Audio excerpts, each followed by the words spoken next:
Welcome to the Exam Coach 11 Plus Exam Daily Vocab Show, where we build your 11 Plus exam vocabulary one word at a time. Today's word is ingenious. It is pronounced in-G-Nious and spelt I-N-G-E-N-I-O-U-S. Think in, then gen, G-E-N, and then I-O-U-S. Ingenious means someone or something that is clever, resourceful, and inventive.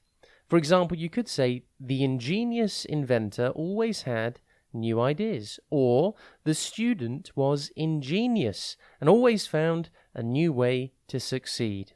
The word ingenious comes from the Latin word ingenium, which means natural ability or talent. Today, it specifically means something clever.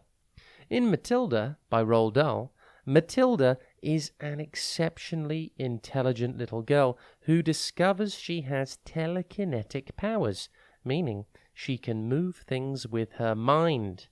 Despite facing neglect and mistreatment from her family, she uses her intelligence to outsmart them and find solace in books and education. She is ingenious. Synonyms for ingenious are clever, resourceful, inventive, and original. Antonyms for ingenious include dull, unoriginal, and uninspired. Impress your friends and family by using your new word today, ingenious. Have a top day ahead, and we'll be back tomorrow at the same time for another Exam Coach 11 Plus Exam Daily Vocab Show.